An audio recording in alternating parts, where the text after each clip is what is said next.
पूरे देश में श्री कृष्ण जन्माष्टमी का महोत्सव धूमधाम से मनाया गया। इसी कड़ी में श्री रामायण प्रचार समिति के द्वारा श्री कृष्ण जन्माष्टमी के अवसर पर करोलबाग स्थित राम मंदिर के प्रांगण में विशाल भंडारे का आयोजन भी किया गया था, जिसमें हजारों क्षेत्रवासियों ने प्रसाद ग्रहण किया।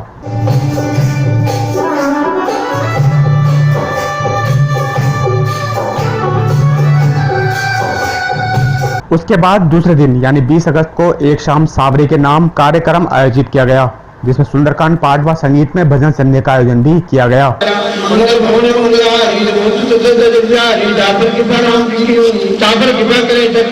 इस कार्यक्रम में क्षेत्र के हजारों श्रद्धालुओं ने भाग लिया। इस संगीत में भजन संध्या में ब्रज रसिक भैया गोपी शर्मा द्वारा गाए गए भजनों ने जन समूह का मन मोह लिया।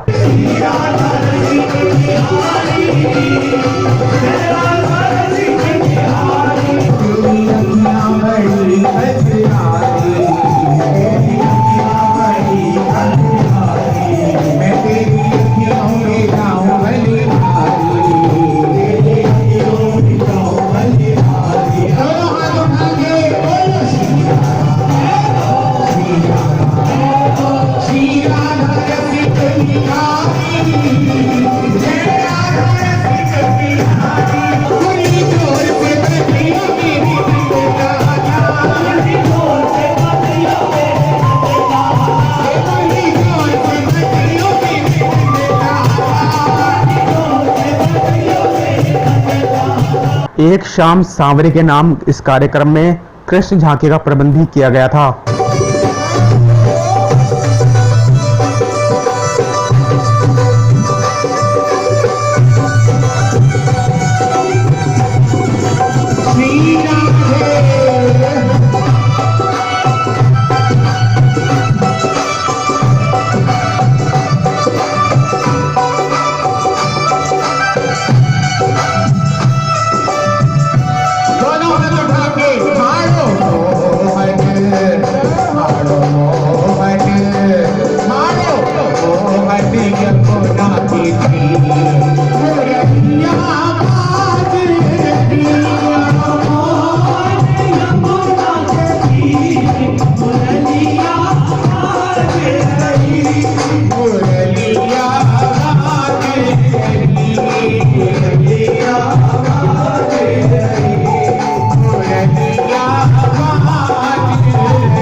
इस कार्यक्रम के अवसर पर क्षेत्र के विधायक विशेष रवि भी पहुंचे और रामायण प्रचार समिति के सदस्यों को इस शानदार कार्यक्रम की बधाई दी।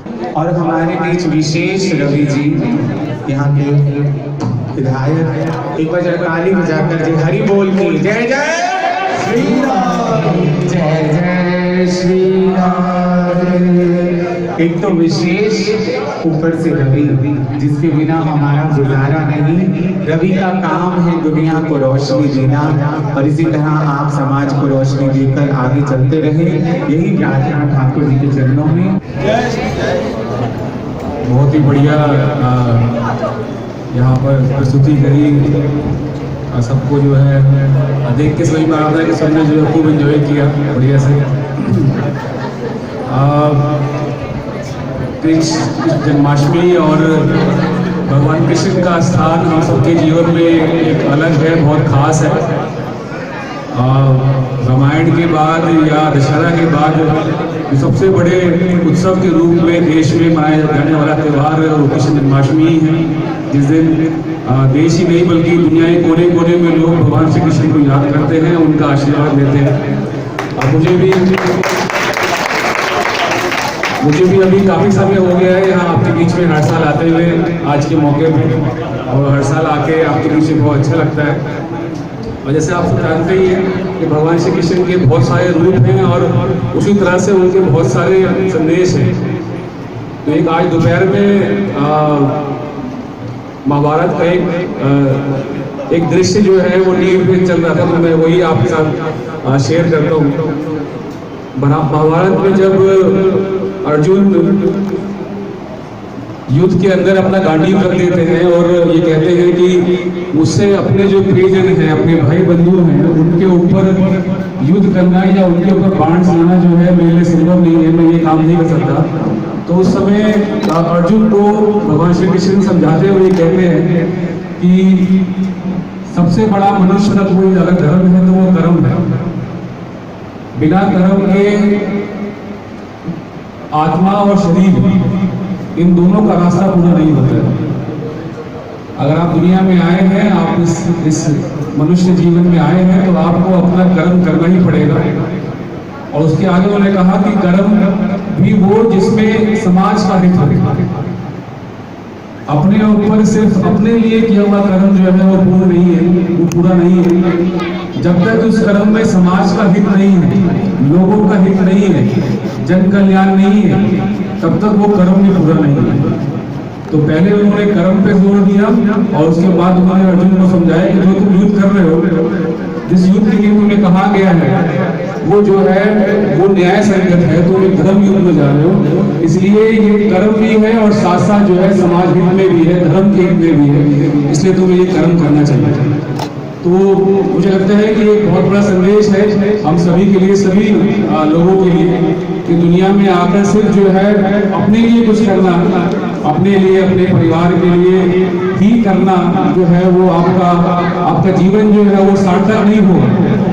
अगर अपना जीवन सार्थक करना है, इस दुनिया में आकर अपने आप को ये महसूस करना है कि आपका जीवन पूरा हुआ है, तो आपको समाज हित में काम करना पड़ेगा, आपको लोक हित में योगदान देना पड़ेगा, आपको लोक हित के अंदर अपना भी जो है समय, धन, सब कुछ जो है देना पड़ेगा, तभी आपका जीवन सार्थक होगा।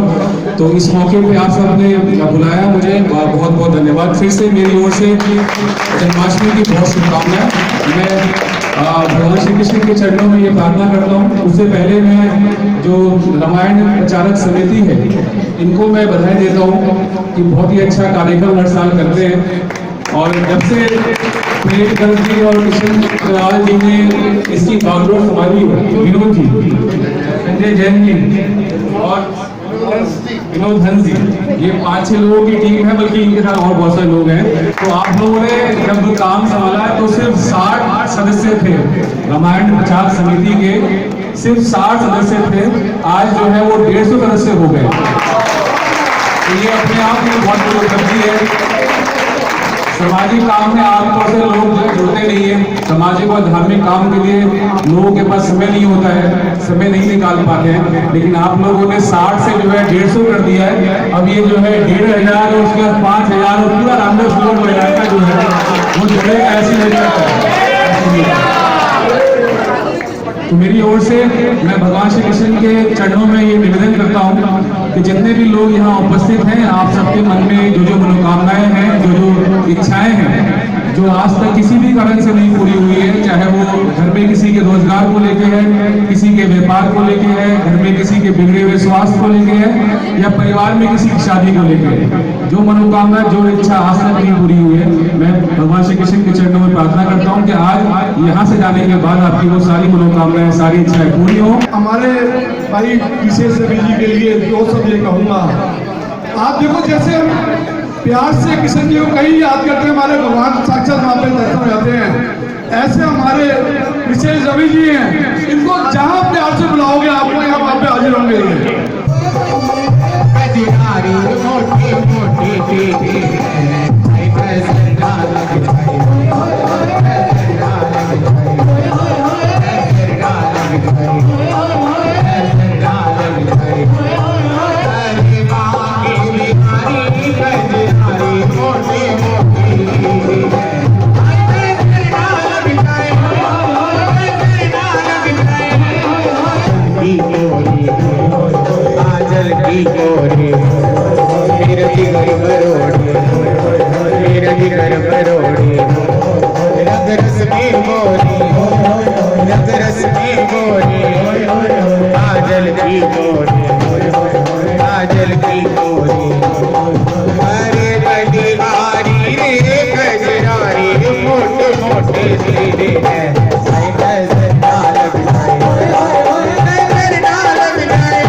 राम की दया से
हर बार की तरह इस कार्यक्रम के अंत में भोजन प्रसाद वितरण की भी व्यवस्था की गई थी, जिसमें सैकड़ों श्रद्धालुओं ने प्रसाद ग्रहण किया।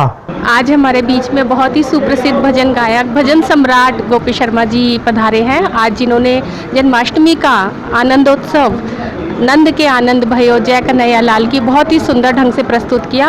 हम इस वक्त राम मंदिर रामजस रोड में खड़े हैं। मैं गोपी जी से पूछना चाहूँगी उनका कैसा एक्सपीरियंस रहा हमारे मंदिर में। बहुत अद्भुत। मैं यहाँ आते हुए मेरे को लगभग 10-12 वर्ष हो गए हैं। किसी न किसी उत्सव पे यहाँ बुलाते रहते हैं, कभी ठाकुर जी की होली उत्सव, कभी आज जन्माष्टमी उत्सव पे बुलाया। आज सच में कल भी हमारा जन्माष्टमी उत्सव था, लेकिन आज के आनंद की तुलना नहीं। आज बहुत आनंद आया, क्योंकि मैंने ये बात नोट की है कि यहाँ के जो संगत है, यहाँ के जो भक्त हैं, बहुत रसिक हैं और एक एक भाव ठाकुर जी में डूबकर सुनते हैं, नाचते हैं, आनंद लेते हैं और ठाकुर जी के उत्सव को उत्सव की तरह ही मनाते हैं। बहुत आनंद है और आप सबको बहुत बहुत बधाई नंद के लाला की। मैं गोपी शर्मा जी और उनकी टीम का बहुत बहुत धन्यवाद देना चाहूँगी। आज हमारे पूरे भारतवर्ष में कल जैसे कि जन्माष्टमी का उत्सव मनाया गया, तो आज के दिन हमारे यहाँ नवमी तिथि पे नंद उत्सव मनाया जाता है। तो नंद उत्सव जो है वो ठाकुर जी का बधाई उत्सव है। ब्रज में हमारे नंद भवन में जब ठाकुर जी प्रकट हुए तो पूरे 84 कोस ब्रज मंडल में नंद उत्सव मनाया गया। तो आज भी हमारे यहाँ राम मंदिर समिति के द्वारा इस राम मंदिर में नंद उत्सव मनाया गया है। तो आप सभी को बहुत बहुत शुभकामनाएं और सभी के जीवन में मंगल हो। इसी शुभकामनाओं के साथ जय श्री राधे, जय श्री कृष्ण लाल की जय। सबको आज के कार्यक्रम की शुभकामनाएं, बधाई। श्री कृष्ण जन्माष्टमी पे सबको बहुत बहुत शुभकामनाएं। जय श्री राम। रामायण प्रचार समिति द्वारा आज का कार्यक्रम एक यादगार कार्यक्रम था। इसमें लोगों ने, मेंबर्स ने, बच्चों ने, लेडीज़ ने इतना आगे बढ़ के पार्टिसिपेट किया कि आज आनंद की कोई आनंद का सागर था। हमारे सिंगर गोपी भैया ने आज कमाल कर दिया। जो भजन संध्या करी, एक यादगार भजन संध्या करी। कृष्ण जी को, साक्षात ठाकुर जी को यहाँ पर दर्शन करा दिए सबको। लोगों ने राधा रानी का इतना आनंद लिया, भजनों का इतना, बहुत ही शब्द नहीं है इसमें मेरे पास, मैं क्या तारीफ़ करूँ आज के प्रोग्राम की। आज सब मेंबर्स को बहुत बहुत शुभकामनाएं, बहुत बहुत बधाई। उन सबके सहयोग से आज इतना बड़ा कार्यक्रम हम कर पाए और उनका आशीर्वाद सदा हमारे पे बना रहे। इसी के साथ कृष्ण जन्माष्टमी की बहुत शुभकामनाएं। क्या लगता है आपको, सब जो लोग हैं आसपास के क्षेत्र के रहने वाले लोग हैं, क्या मैसेज देना चाहोगे आप कि ऐसे कार्यक्रम में ज़्यादा से ज़्यादा आना चाहिए उन लोगों को? हमारा मैसेज तो सबके लिए सनातन धर्म और हिंदुओं को जोड़ना है जी। बच्चों को, लेडीज़ को जो धर्म से पीछे चल गए हैं, आज के इंटरनेट कंप्यूटर के युग में वो अपनी संस्कृति को भूलते जा रहे हैं। हम कोशिश कर रहे हैं कि उनको वापस अपनी संस्कृति, अपने भारत देश की सभ्यता, अपने धर्म के बारे में हम कुछ कंट्रीब्यूशन कर पाएँ, कुछ ज्ञान दे पाएँ, कृष्ण भगवान के बारे में उनको जानकारी मिले। इसलिए आज लीला भी रखी गई कृष्ण भगवान की, ताकि वो उनको पता चले कृष्ण जी की कैसे दिखते थे, कैसे नहीं दिखते थे। आज बच्चों ने बहुत सीखा और बहुत आनंद लिया।